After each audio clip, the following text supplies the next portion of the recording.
There's a truth most of us already know, but rarely admit out loud.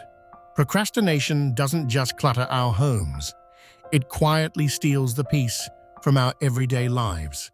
You're not lazy, you're simply caught between the desire to change and the fear of where to begin. Each time you look around your room and whisper, "I'll do it later," a little more energy, confidence, and control slips away without you noticing. I have met many people like Helen, a 68-year-old woman from Oregon, a kind, thoughtful soul who used to say, "I just need a little more time." But that little more time never really came, until one day she realized something that changed everything. The clutter in my home wasn't made of things. It was made of decisions I never dared to make. And that's why today's video matters so much. Because I'm not here to teach you how to fold your clothes or dust your shelves. I'm here to help you change your relationship with procrastination itself, so you can finally take action, even on the days you feel tired or unmotivated. By the end of this video, you'll learn how to turn cleaning into a gentle form of healing. A quiet ritual that helps you reclaim control, and more importantly, learn how to begin again right where you are. And if something in this story touches your heart, please don't hesitate to share it in the comments below. Because who knows, your words might be exactly what someone else needs to hear today. Redefining decluttering. From obligation to ritual, when we were young, we cleaned because it was our duty. A clean house meant respect, good manners, and pride. But as we grow older, we no longer clean for others to see. We do it so that we can breathe again. Helen once told me, "I spent my whole life cleaning so people wouldn't judge me. But now, I clean because I want peace." When I first met her, her home was filled with things she no longer used. Old books, framed photos, knitted blankets from friends she hadn't seen in a decade. When I gently asked why she didn't let some of them go, she smiled sadly and said, "Because they remind me that I was once loved." And in that moment, I understood something. Sometimes we procrastinate not because we're lazy, but because deep down, we're afraid of erasing the last traces of the people we've lost. If you've ever felt that way, remember this: decluttering isn't about letting go. It's about keeping what still lives within you. Imagine this for a moment. Tomorrow morning, you pick up an old shirt. Instead of asking, "Should I keep this?" ask, "Do I still feel love, warmth, or goodness when I touch this?" If the answer is yes, keep it and do it with gratitude. If not, release it with a quiet thank you. That's the moment decluttering stops being an obligation and becomes a ritual of respect for yourself and for the memories that shaped you. That's how Helen began her journey. Every morning, she'd play soft piano music, light a candle with the scent of orange, and choose one small corner, not to finish, but simply to reconnect with her space. I once asked, "How do you feel now when you clean?" She smiled, her eyes warm and calm. "I'm not cleaning my house anymore," she said. "I'm caring for my soul." That line stayed with me for a long time. Because it isn't just true for Helen, it's true for all of us. When we change why we declutter, everything changes. We no longer need motivation or perfection. We just need to come back to ourselves, one object at a time. Have you ever felt that too? That small acts, when done with respect, can bring an unexpected sense of peace? If you're watching this right now, try clearing just one tiny corner today. But this time, don't do it because it's too messy. Do it because you deserve to live in a space that feels light. Start there, because sometimes When one small corner brightens, the whole life does too. 2. Declutter with emotion. Begin where it hurts the most. When I returned to Helen's house a week later, she said softly, "I haven't done much, but I finally looked into the room I've avoided for 2 years." It was her late husband's study. His glasses still rested on the desk, a pen beside a half-filled notebook frozen in time. Every time she opened that door, her chest tightened. She wasn't afraid of the dust. She was afraid that if she cleaned it, it would mean he was truly gone. I didn't tell her to throw things away or to keep them. I simply said, "Maybe start by just sitting there for a while. You don't have to do anything." Sometimes, that's how decluttering begins, not by lifting things, but by allowing yourself to face what they carry. Many of us are like Helen. It's not that we don't know where to start. We just keep avoiding the place that holds the most emotion. That empty chair, that old photo, that shirt no one wears anymore. They don't make the house smaller, they just make the heart heavier. If you've been putting things off, pause for a moment. Don't ask, "Which room should I start with?" Instead ask, "Which corner makes me sigh every time I walk by?" That's where you begin. Not because it's the messiest spot, but because it's the one that needs healing the most. When Helen sat in that room, she cried, not out of sorrow, but because she finally allowed the memories to flow through her. The next day, she began picking things up, one by one, whispering, "Thank you," and "Goodbye." No pressure, no big plan, just one woman meeting her past with love and gratitude. That's what decluttering with emotion really is. It doesn't require strength, it just asks for honesty. Honesty with your heart. I've met many older adults who told me, "I can't do it. I'm afraid I'll regret it." But the only regret, truly, is letting that fear hold you hostage for too long. When you give yourself permission to look back without judgment, you begin to release, without needing to forget. Picture this. You're sitting in a quiet room, the evening light touching an old photograph, and you whisper, "I've held this long enough." That simple moment doesn't just lighten the room, it opens up a space in your heart for peace to return. Decluttering with emotion isn't weakness, it's courage wrapped in gentleness. Because every object we touch holds a part of the story we've lived. And each time we let one go, we're choosing to live a little lighter. Have you ever had a room like that in your life? A space you avoid, yet carry in your heart? If so, share it in the comments below. Someone out there might need to hear that they're not alone. Months later, Helen told me, "I'm still not finished, but now I'm no longer afraid to open the door." And sometimes that alone is a victory. 3. The 10-minute silent declutter. 1. March morning. I stopped by Helen's house again. She smiled and said, "I've started cleaning every day now, but only for 10 minutes. She laughed, almost surprised at herself. But in truth, it was one of the most effective methods I'd ever seen. Decluttering within the boundaries of silence. You see, many people believe change takes long hours, that you have to clean all day, finish everything to feel done. But for those who struggle with procrastination, the hardest part isn't cleaning, it's beginning. And when you set a timer for just 10 minutes, you're telling yourself, "I don't need to be perfect. I just need to be present, right here, right now." Each morning, Helen placed a small timer on her kitchen counter. She'd set it for 10 minutes and then silence.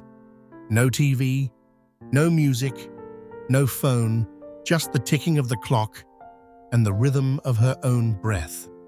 At first, she said, those 10 minutes felt like an hour.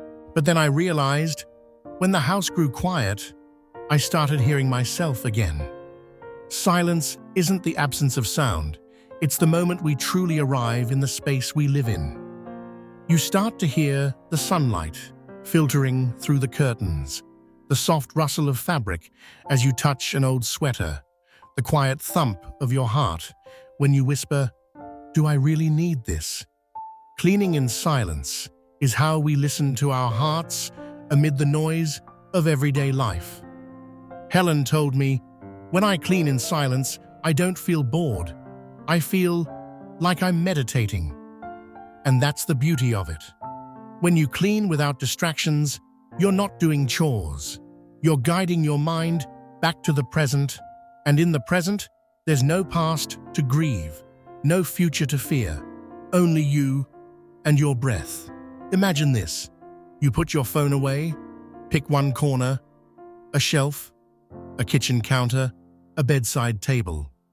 You press the timer for 10 minutes, and in that time, you have one task only. Touch, observe, release. No analysis, no judgment, no rush. Simply notice what you feel as your hands meet each object. You might smile, you might tear up. Both are signs that you're alive. When the timer rings, stop, even if you're not done. Because the point isn't how many things you remove, but that for 10 minutes, you were fully here. From these tiny moments, procrastination slowly dissolves, because you're changing the most fundamental habit of all, the habit of avoidance. Someone once told me, "Silence scares me." I understood. In silence, we can't pretend to be busy. We can only be honest with ourselves, but it's in that honesty that we rediscover the quiet strength that's been waiting inside us all along. A few weeks later, Helen said, "I don't use the timer anymore. I just rest my hand on an object, close my eyes, and somehow I know when to keep it and when to let it go." Simple, isn't it? But to me, that's the highest form of decluttering. Not tidying a home, but clearing the spaces within your heart so peace can finally return. Have you ever tried cleaning in silence? Try it once. You might be surprised to find that the stillness itself becomes your truest companion on the journey toward a lighter life. 4. Let the light choose where to clean. An early summer morning, I arrived at Helen's house earlier than usual. The whole room was glowing. Sunlight poured through the curtains, fell across the wooden floor, and touched every corner. And I noticed something. The brightest spots were also the most cluttered ones. Helen smiled.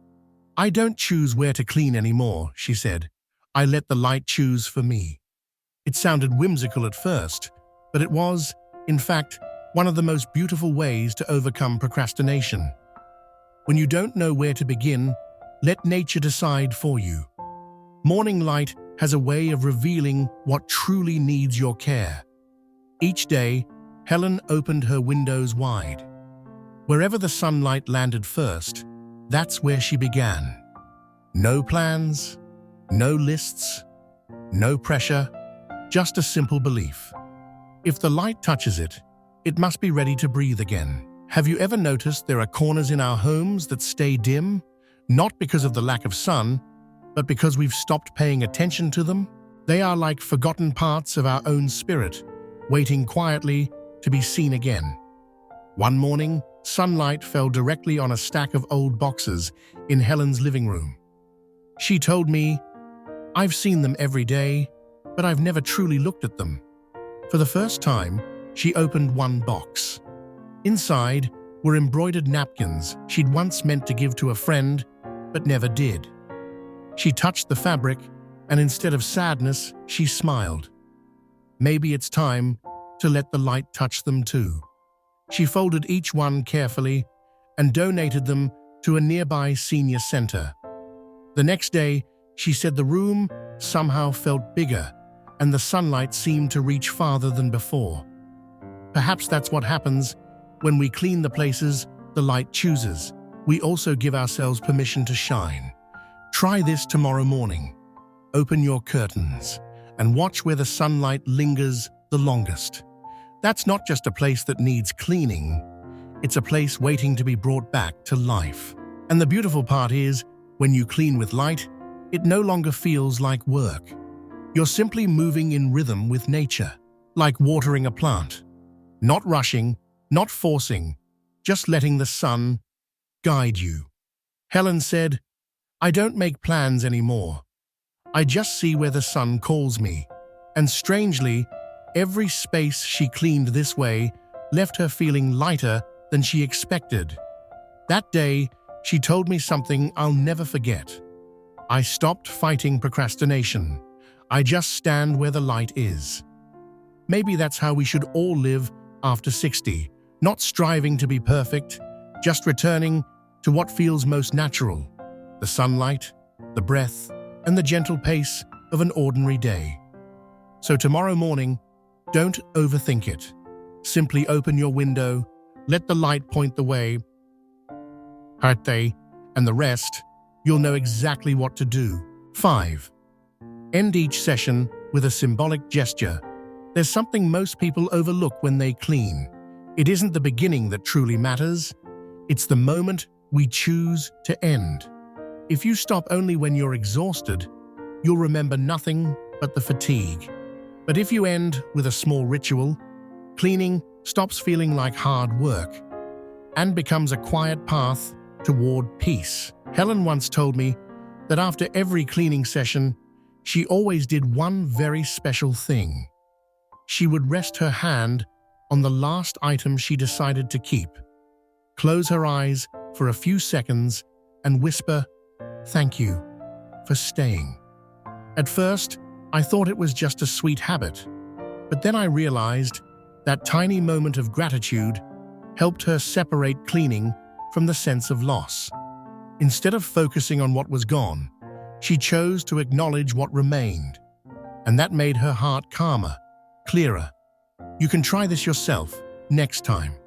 When you finish cleaning, don't just walk away or shut the door.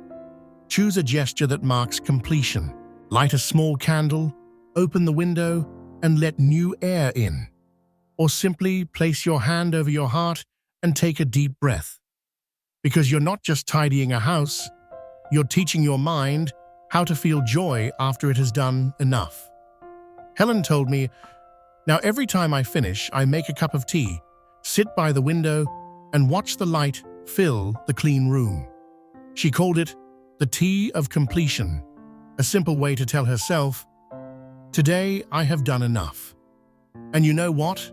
That's one of the most effective ways to break the cycle of procrastination.